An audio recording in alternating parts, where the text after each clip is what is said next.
Oh man, it's one of those days, dude. It's one of those Nipsey Hustle days.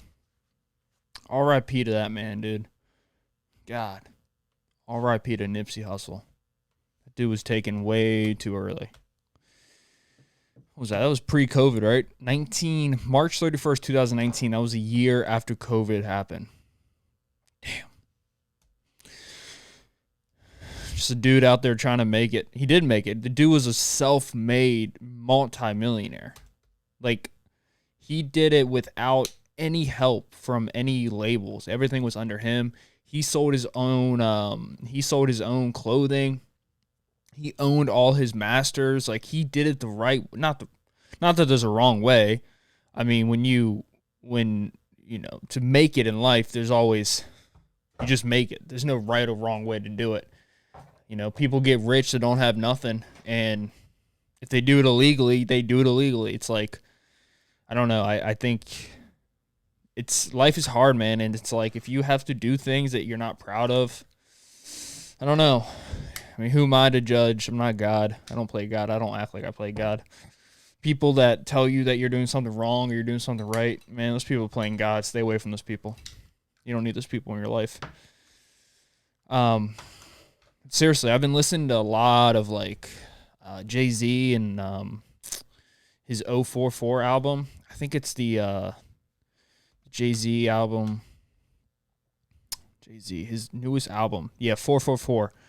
I mean, all the albums, like the Blueprint, the Black Album, Reasonable Doubt, American Gangsters, Blueprint 3, like everything. Everything that he puts out is a hit.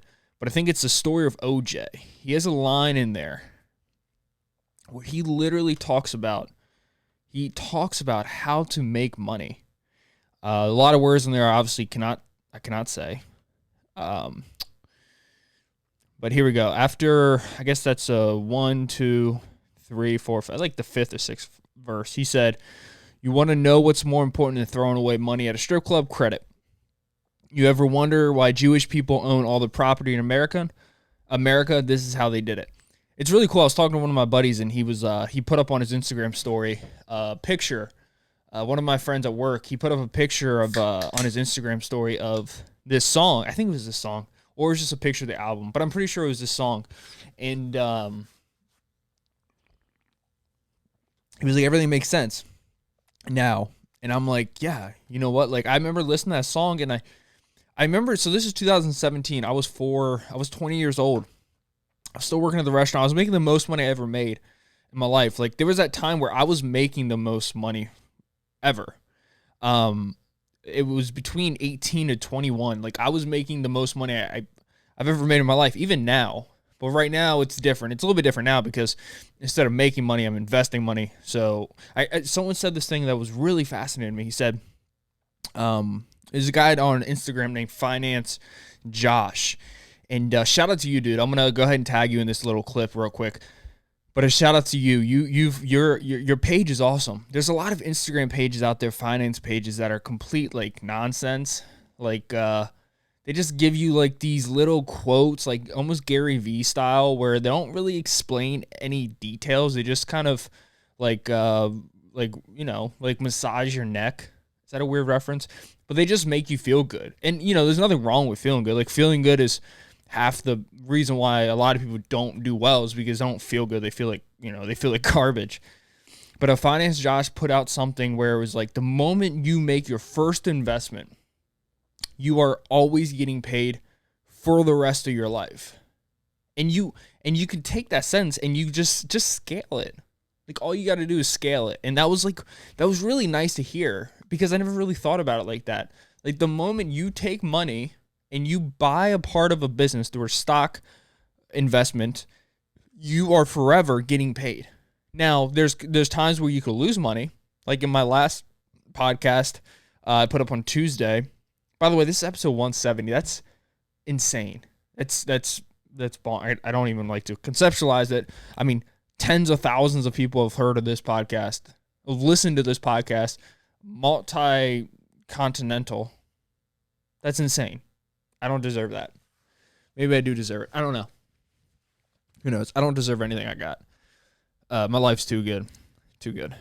Just waiting for the crash. Um, crap. See, what was I talking about? Yeah, it's like the moment you put money into a company, it's forever making money for you. And it's so weird because it's such a basic idea, right? It's such a basic idea, but you just don't, no one ever like, how does nobody teach you that? Like you go through, I went through 20 years of my life just faintly even knowing what a stock investment was. I didn't know what it was though. I had no idea. I just had, it was like in the back of my mind, right? And then people talked about it. I was like, oh, cool, whatever. It's only for the rich, whatever, cool. But it's not. It's definitely not. It's for everybody. I don't know. It's really cool. So shout out You'd Finance, Josh. I really like what you do on your page. Everyone go check out his Instagram page. He's really, really good. He's not trying to make a quick dollar. He doesn't give like crazy out of the world advice. He just gives the basic advice and you listen to it. And it seems like the advice when it comes to any type of investing is just following it consistently, not going too crazy, but just scaling it. Like I remember when I first started investing, I put $100 in the market and it went up 1% one day and I went up $1. And like, I wasn't excited about it. I was like, $1? Seriously? This is ridiculous. I made $1. I could literally go outside at a local grocery store and move around on the pavement and look for $1 like a homeless person. Like I could do that. I could go get $1 doing nothing. And then it scaled up to 1,000. And then that $1,000 became, that 1% on $1,000 became $10. I was like, okay, this would probably take me about a week to find $10 of money on the ground. It's less than an hour working. It's pretty cool because I'm not doing anything. And then I hit 5,000. And that 5,000 was fascinating because I was like, $50. And there was a time, I remember this because I'm retaking this class right now, this current semester. But I remember taking this class and, God, the weather's so beautiful, dude. It is 60 degrees, 59 degrees in Maryland, man. Oh, praise Allah. Keep it coming, man. I don't want this weather to go away. People who say they like the winter, what is this? Get out of here. Why are you guys hacking me? People who say they like the winter, I think what they mean is they like Christmas and they want snow on Christmas. After that, get out of here. I don't want snow. I don't like the snow, man. I just don't. I don't like it before it comes. I don't like it after it comes. I'm just not a fan. What was I talking about? I don't know. I felt like it was kind of important. This weather. Oh, yeah. $50. And then I remember because I had to retake this class, and I was sitting in class, and I wasn't paying attention at all. I was just watching my portfolio, and it was up like 3% that day. It was up 3%. Not knowing, I thought that was like a decent day. I was only like 6 months, and maybe 6 months into investing. Maybe 6 months. I'm not sure. Maybe less. This is like August. No, September, October. Probably October because it was deep into semester. So June, July, August, September, October, 5 months. So about 5 months in investing, I had $5,000 in my portfolio, and I made $150 that day. I was like, whoa, this is really nice. This is cool. Is this a secret? And I felt like all along the whole time I was going, I feel like I was unlocking a secret. I didn't know what the secret was. I still don't know what the secret is besides time. But it was really nice. I was like, oh, this is cool. This is really neat. And then I hit 10,000. And then that's when 1% became $100. And then 3% became $300. And then if you're up 10%, you're up $1,000. And I think when Finance Josh put up the thing on Instagram saying the time, the amount of time it takes, the time eliminates risk. Right? Time eliminates risk in the market. And as long as you're buying when it's low and you don't sell, you're forever getting paid. And if you hold, you're going to just make more. And it's so simple. But people make it sound so complicated. And I think the simplicity doesn't come from critical thinking, but the simplicity comes from finding the answer. And the answer is hard to find because for whatever reason, it's not presented to us. We have to actively go outside and look for it. What is presented with us is skills, writing, reading, math, a little bit of history, but not real history. History through the eyes of a white American, which isn't real history. I could spend a whole topic on that in a different video, but like we're not taught history. We're taught the history that would make us feel good. We're not taught about we're taught about slavery. They like go like, oh, slavery, but they don't go like slavery. And they don't explain like modern day slavery in this country and overseas. And they don't talk about,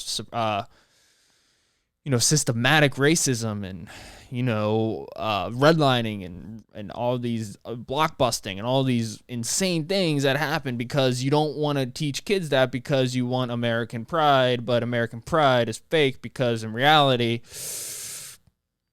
we had concentration camps for Japanese people after World War II. In reality, we took 2 nuclear bombs and blew the hell out of Japan. America has done its fair share of damage. We kill our own people. Maybe I shouldn't have said that. Sorry, CIA. No, but like I'm pretty sure like there's like conspiracies where like Marilyn Manson, maybe? No, not no. Who's the girl? Mrs. Marilyn? Nope. Marilyn Monroe. Right? Didn't they kill her? Who killed Marilyn Monroe? Who killed Marilyn Monroe? Is that her name? Marilyn Monroe. I remember sitting at Applebee's and looking at her. I was like, whoa. Huh. That's a weird looking person. Because no one else looked like her at the time. She took several Namudols on August 4th, but did not tell this to Grenson, who prescribed her a chlorohydrate enema. The combination of these 2 drugs killed her. Afraid of the consequences, the doctors and Monroe's housekeeper then staged the death as a suicide. Whoa, that is so sketchy. What? Grenson. Who is that Grenson guy? I want to see that little bastard. Who is he? I do not trust Mr. Grenson at all with my life. Monroe was able doctors to... Oh, there he is. That's who I wanted. Dr. Grenson. Who's this sketchy little dude? Was a prominent American psychiatrist and psychoanalyst. Grenson is famous for being Marilyn Monroe's psychiatrist and was the basis for Lear Roston's 1963 novel, Captain Newman. The book was later made in movie star, whatever. What's up with all these doctors like... I'm going to be a great movie star one day. Anyways, I digress. But like, what was I saying? Jesus. Just make money, man. Be smart. Also, like when there was this big crash earlier this week, which I mean, I do believe that inflation is going to rise, and I think there's going to be a stumbling of the market. But also, you got to remember that don't take advice from me. I'm not an expert. This is just what I'm doing. And I have a small portfolio. I only have like 10 grand in it. Like I don't have a big portfolio. So like when I lose 5% one day, or like I lose 9% one day, that's $900. It sucks. But it's not like someone with $1 million portfolio and losing, $90,000. It's a little bit different. But still, it still sucks. But I guess it's all perspective. Welcome home, Bobby Shmurda. Good job, buddy. You're home.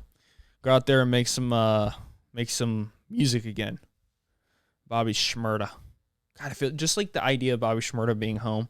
It makes the world feel normal again. Like back when Bobby Shmurda was around, he had a song, Hot N-Word, right? I think that was his song. He had a really popular song.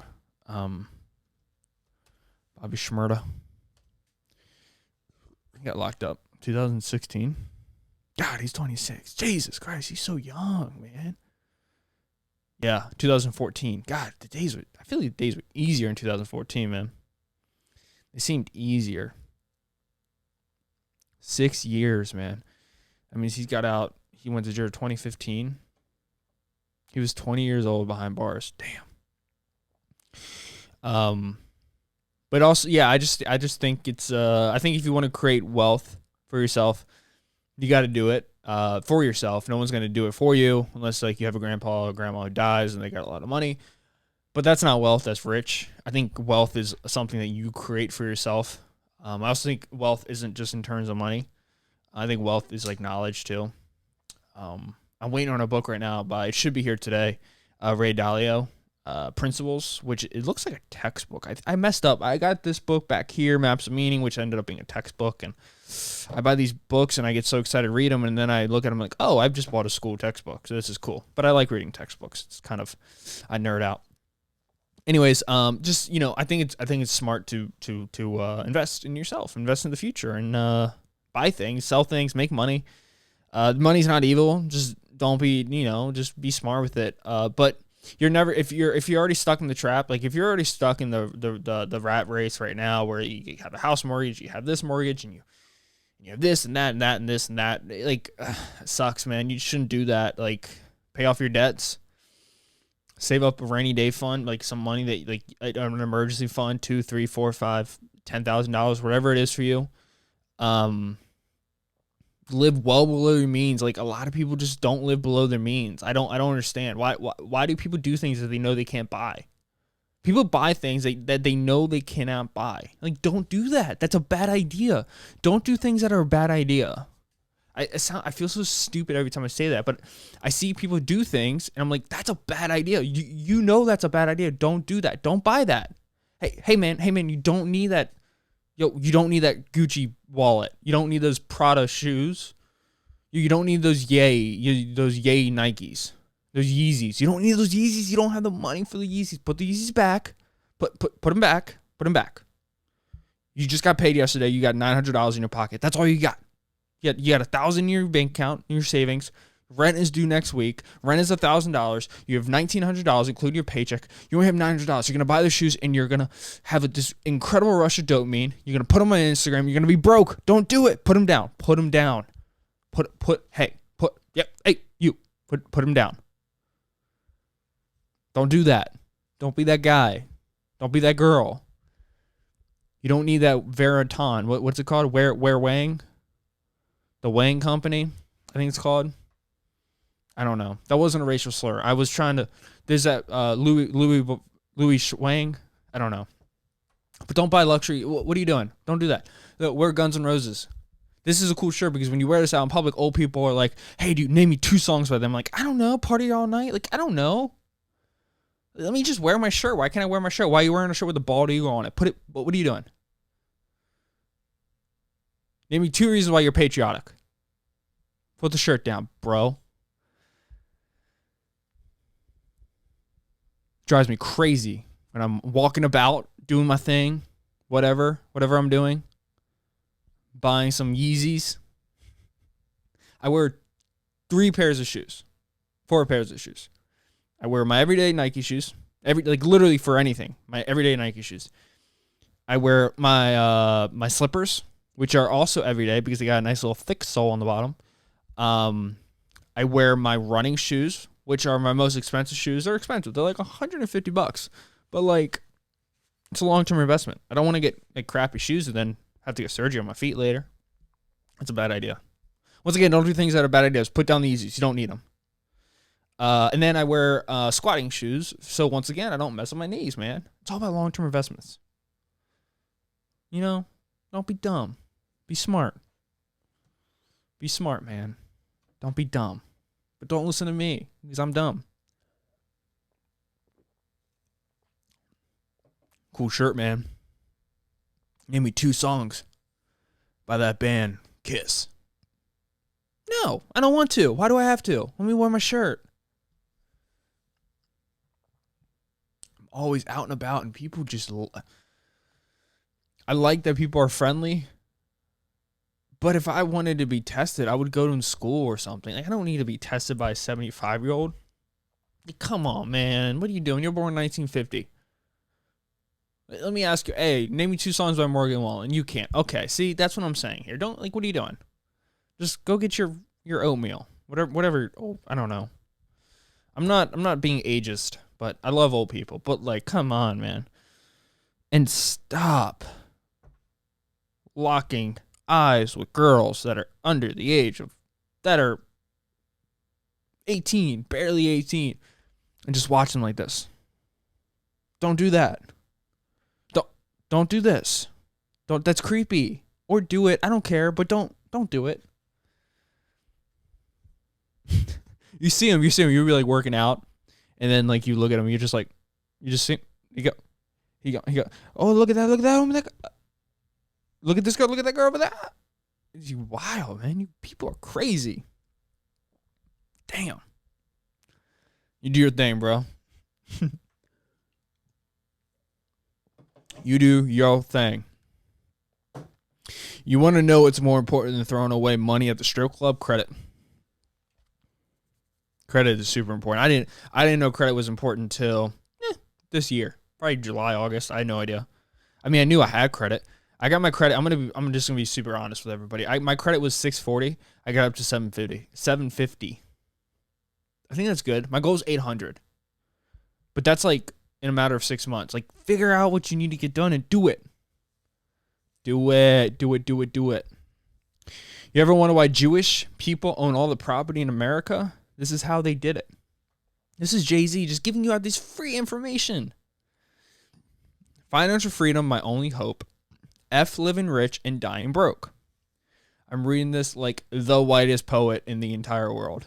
Hopefully this isn't going to be copyrighted. Will it? I don't know. Every time I look over there, my girlfriend Taylor has her little satchel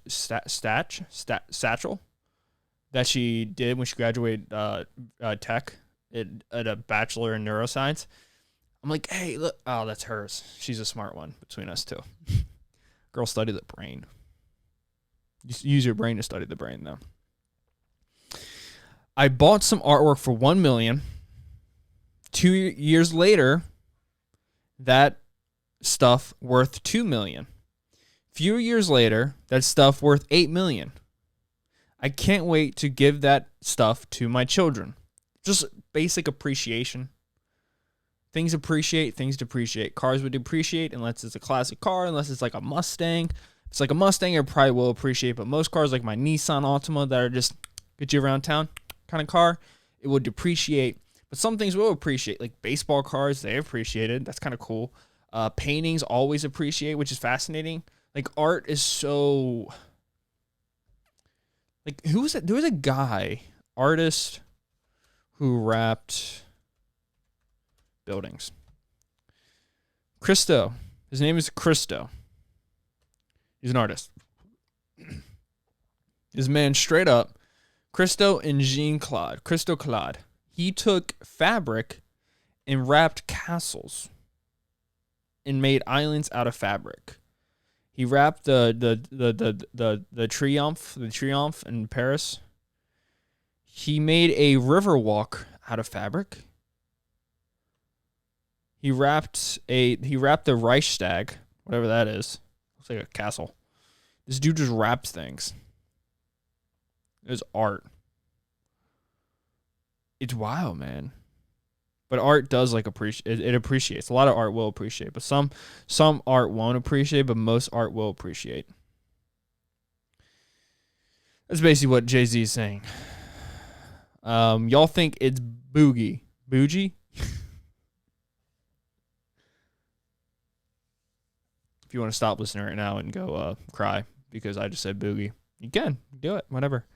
It's like, y'all think it's bougie. I'm like, it's fine. But I'm trying to give you $1 million worth of game for $9.99. Maybe that's as much as his album cost. I turned that 2 to a 4 to an 8. I turned my life into a nice first week release date. Y'all out here still taking advice? Huh? Me and my friends taking real chances. Y'all on the gram holding money to your ear. There's a disconnect. We don't call that money over here. Stop fronting. Jay-Z wants you guys to stop fronting. Stop fronting. Be smart. Financial. Be intelligent with your money. I'm telling you, people who say money is the root of all evil, people who say money's not important, those people are broke, not happy, don't have freedom. You don't want to be, I mean, being rich is fine, but financial freedom you need it. It will make your life better.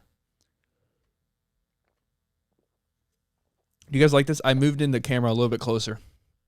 Just a little bit. Like just enough so the end of my podcasting right here is in the frame.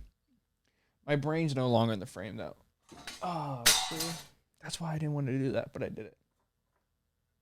I do things I don't want to do, but then I end up doing them.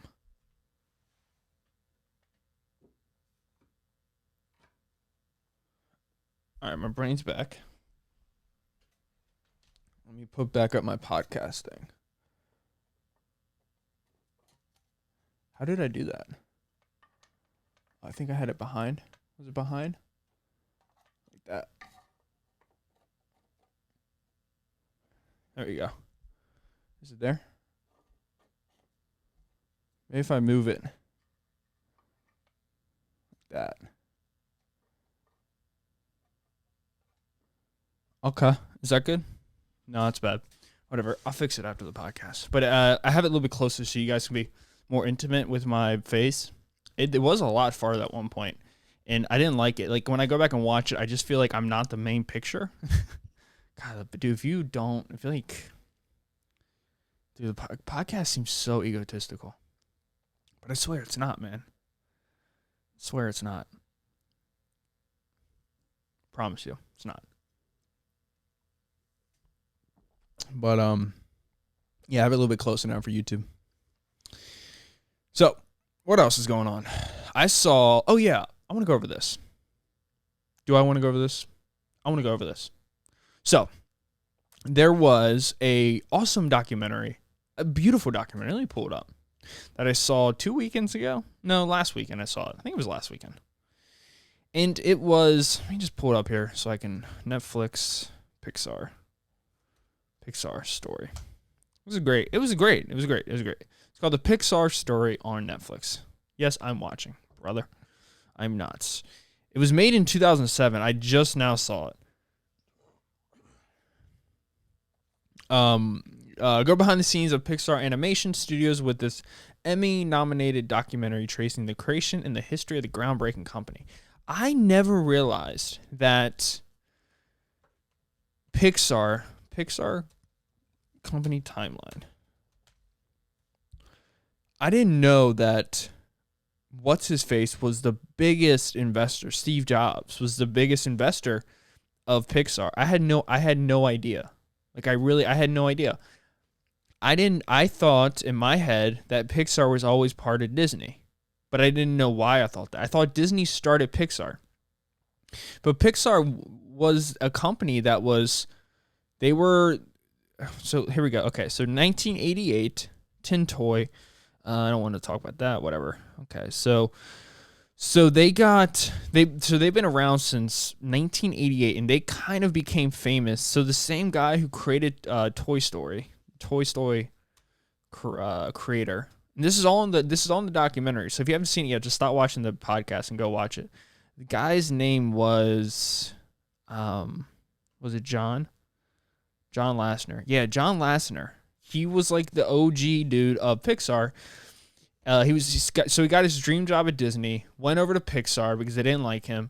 They liked him, they just didn't know what to do with him. And they created 3D computer imagery, animation. And he was like the big push for Pixar. And he kind of introduced this idea of animation, but not in 2D, in 3D, and made through computers. And then Pixar they were doing okay. They had like little things like Knick Knack, Tin Toy. They had like these little tiny things where they're doing commercials. I think they did a little bit of stuff with Star Wars. They didn't do too much, right? But then they started losing money. And I think they even had, at this time, they already had investments from Steve Jobs. I think they had like $100 million investment, and they used that money, and they basically, what they did is they just made their technology that much better. That's basically what happened. But they weren't making any hits. Like, they weren't making any big movies because with the technology, it took a long time just to make like a 10-minute clip. Okay, so it didn't take a lot of work went in to just make a little tiny thing. And so they started running out of money. Even Steve Jobs was like, he wants to make money. So they were running out of money. They didn't know what to do.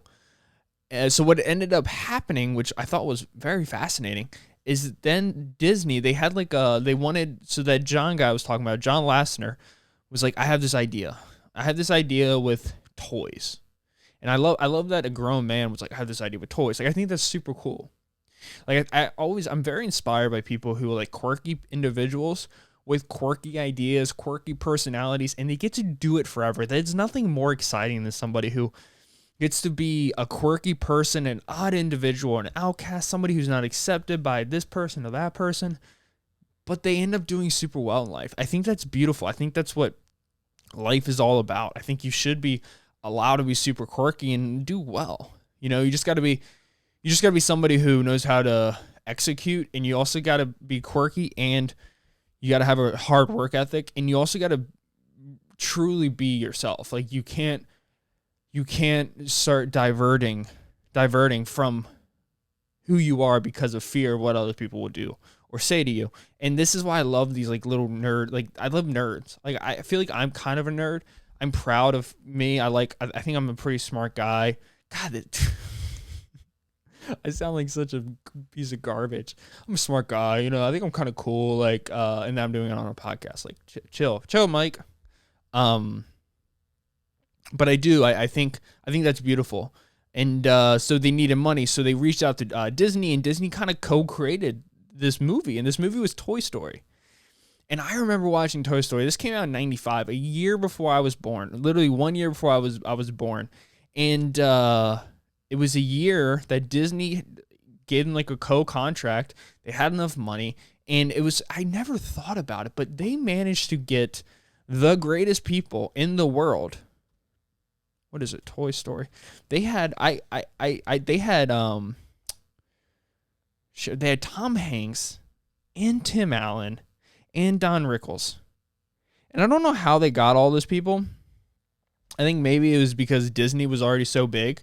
But like you could never remake that movie without Tom Hanks, without Tim Allen, without Don Rickles as Mr. Potato Head. Like, you could never do it. Wallace Shawn, I think he was pretty big too. But like you could never do it. And they made this awesome movie, and it became like one of the biggest movies of all time. Like, I want to see what the box office was. Toy Story box office. $373 million. Toy Story 2 was $500 million. Toy Story 3 was $1.06 billion. Toy Story 4 was $1.07 billion. Oh my God. They're making Toy Story 5. Is it 2023 upcoming American computer? Wow, they are. That's wild, man. It's going to be released June 16th, 2023. Toy Story 5. But they made that movie, and then they kind of blew up. Pixar became the big thing, and then this guy, I think the same dude, no, it was a different dude. He also made the lamp, like kind of like this lamp I have over here, kind of like this one, the little hopping lamp that bounce. And just the way that he was talking about everything was like such a beautiful, it was, you could tell he's such an artist. He's like, you just want to personify everything. Like, look at this key fob over here. Like, how do you personify this thing? And like this little circle here. How do you personify this? And I love that. I love that just freedom in people's minds. And then, so it did really well, and it became a thing. And then 1998 came around, then Bug's Life came out, which I like that movie, but I'm scared of it. Like, the way the ants looked were like scary. But there's so many things that go behind the scenes that you just don't even think about. Like, and then Toy Story 2 came out, but the Monster Inc. in 2001. And then they did the little films, Jeremy's Games, For the Birds, Boundin', Something Band, Lifted, Presto, Partly Cloudy, Latina, and all these other things. Like these little small short films, which they also became known for. But then like Monster Inc. came out, and it's so fascinating because I'm not like a computer engineer. The most things I do with the computer is editing. And then like every semester I'm taking like an Excel class at college. Basically, I think a business degree nowadays is just Excel. Like, it's literally, you're just like a miniature Bill Gates when you graduate. You're just learning how to work Excel. That's all they're teaching you. PowerPoint, Excel. Like, I'm not throwing shade at business degrees, but I am throwing shade at business degrees. I am. Just kidding. Shout out. And if my teachers listen to this, that's so cool. That'd be so neat. I think it would be neat. It could be bad. It could be dangerous too. Bugs Life came out, and Monster Inc. came out, and the way that they were talking about it is like you have like these little like characters are hard to make, right? And like having them move a certain way. Like they were talking about the rocket scene at the end of Toy Story where they're on the car flying down the road. Like I just never thought like, wow, like that's super complicated. And you hear these guys just talk about it. They have toys all over the desk. They just look like awesome people. I didn't know Steve Jobs was part of it. But like that scene in Monsters Inc., like literally the idea for this movie, this guy was like, I think it was just like one sentence. He's like, what if kids were right when they say they see monsters in their closet? And then boom, Monsters Inc. came out. Isn't that cool? Like I found that so fascinating. Like that's just so brilliant, like the creativity behind that. And then like that scene where they're on the door going down like the little hinge or the little conveyor belt, and there's all these doors going on around him. And that the guy was saying that was one of the hardest things for us to do. And then Nemo came out, and like the end scene where like Nemo is like exhausted. Like I think they escaped from something. He's exhausted, and his little flipper, it's barely moving. His flipper's barely moving.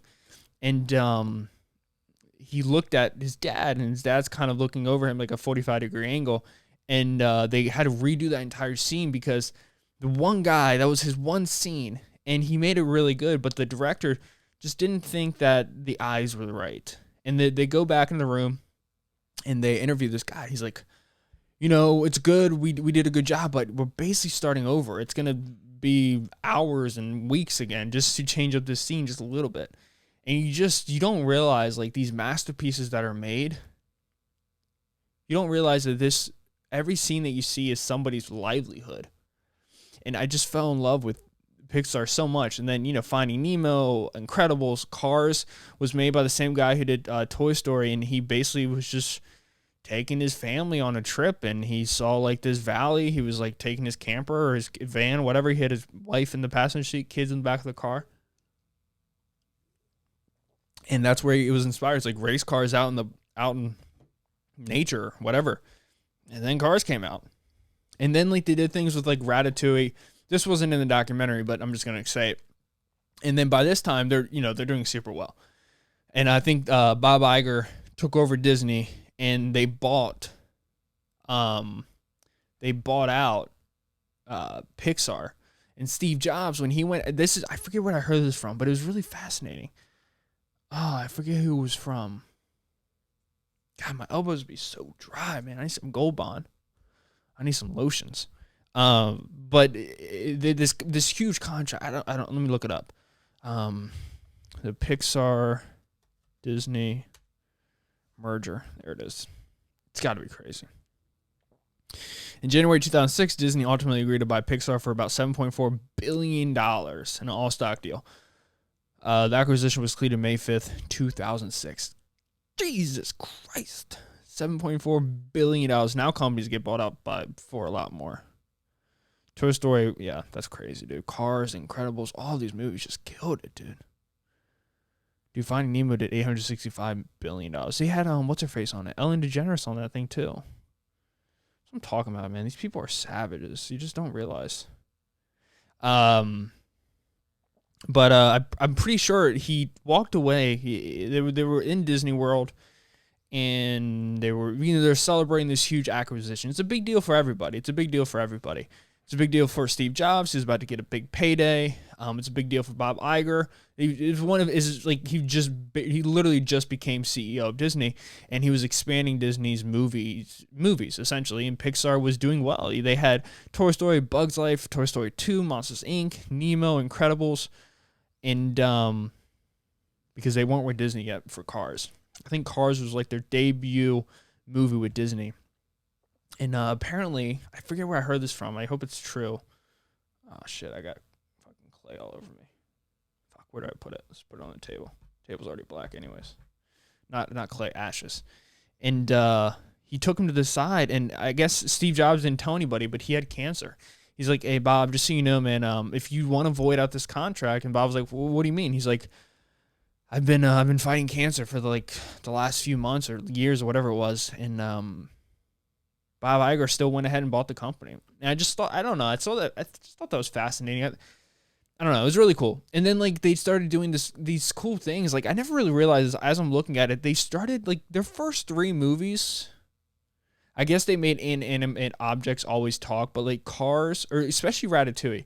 Cars, they made Cars talk, which was really cool. But like Ratatouille was such a fascinating movie. Who played Ratatouille? I love that movie. I really do. I might watch it tonight. 2007 film. 96 Rotten Tomatoes. Oh, I didn't know it was Patton Oswalt. That boy's making some money. Patton Oswalt's wife, apparently, she was the reason why the Golden State Killer got caught. She wrote a book that got that dude locked up. Thank you, Michelle McNamara. My girlfriend read it. I think it was her book. I gotta take a shit. I gotta poop real bad. I'll be gone in the dark. I think that's what it was called. Woman's obsessive search for the Golden State Killer. But they have this ability to take this disgusting animal in the eyes of people and make it a cute film. Like I love that's such a beautiful artistic thing. That's what makes them amazing. But if you have a chance this weekend to watch it, I definitely recommend it. I think you'll love it. I think a lot of people love it. I'm talking about the documentary that is. I'm sure a lot of people have seen Ratatouille. But that's it, guys. That's all I really wanted to get into today. Episode 170 of the Michael Lab Show. Kind of crazy that people still care enough. The market crashed. Cool, dude. Cool. I love when the market crashes. That's super fun. I'm going to go on a jog. I always jog whenever the market crashes. So I'm like, I can't. This just makes me sad. I don't want to lose all this money. You know what I mean? I don't want to lose all this money. But if you guys want to go ahead and, do like, comment, subscribe, do all your things that you guys do. But I'll see you guys in episode 171 of the Michael Lab Show. I hope you guys have a beautiful week. Stay safe, stay warm, enjoy the weather. It's going to be nice weather outside. It's almost March. Next episode will be March 11th. I think is the day we went in lockdown. No, maybe March 12th. Oh, somebody told me, and I just want to bring this up. Someone told me that, not a financial expert or anything, but someone told me, a friend of mine said, be wary for March 20th, March 21st, the week of March 20th. So whatever, let's say March 20th is Monday, that full week. Or if it's Wednesday, up until Friday, whatever. Or if it's Friday, up until next Friday, whatever. Be wary of that, because what happened is, and I didn't think about this, March 20th was one of the worst days. March 19th and March 20th was one of the worst days in the stock market history. It was like a 20% sell-off. So what happened is a lot of people bought a lot of stocks the days after, and that's why it shot up so much. But in order to I don't know, and this is when I shouldn't even be saying this because I don't know what I'm talking about. But in order to get around long-term capital gains or whatever, there's going to be a huge sell-off. So a lot of big people can make their profits on that day. So there's probably going to be a huge crash that day. But just buy. There's this thing I'm doing now because I use Robinhood still. Yes, I saw the Dave Portnoy thing with Vlad, but I still use Robinhood. I like Robinhood. I'm most likely still going to invest in Robinhood when it goes IPO because I love what they do. I love their commitments. And at the end of the day, I think, yeah, they messed up. They lost a lot of people money. And I bashed them too, but it was either that or the whole business went out. And I think the issue that a lot of people have with Robinhood is they didn't admit their mistakes. They're still not admitting it. It was a liquidity issue. They didn't have the cash, and they just don't want to admit that. And I don't know why they don't want to admit that. Vlad kind of did admit that to Dave Portnoy, but not really. And but I'm still going to invest in it because I think it's a beautiful company. And at the end of the day, the reason why they were losing money is because they actually had a place to go to buy things. Robinhood has been a beautiful thing for the younger generation. And I think that's going to continue. I think generational wealth is now a trendy thing. And I think people are going to continue for a long time trying to create real money. So I'm still all in on Robinhood. I still use it. I'm not worried about losing my portfolio. And it's backed by the thing, not Bitcoin, but the thing is backed by the thing, I'm still in on it. I don't know what I was talking about. Oh, yeah, there'll probably be a huge sell-off. So what I've been doing lately, instead of just taking straight from my checkings account, I'm going to now just build up cash in my portfolio, which is something I never even considered. I never really thought why. I never knew why people kept cash in their portfolio. But I think it's because if you treat it like it's just cash and you don't need that money for living, when there's a dip, you can just buy straight like that, which is nice. because like there was a dip like last week and I couldn't buy just because I didn't want to spend any more that week. But if I had cash that I've been accumulating in my portfolio, then I could have bought. But be wary of that. But whatever, that's gonna be there soon. I'm gonna go run. It's beautiful outside, guys. I'll catch you in episode 171 of the Michael Lab Show. Peace out. See you. Have a beautiful, beautiful week. Peace.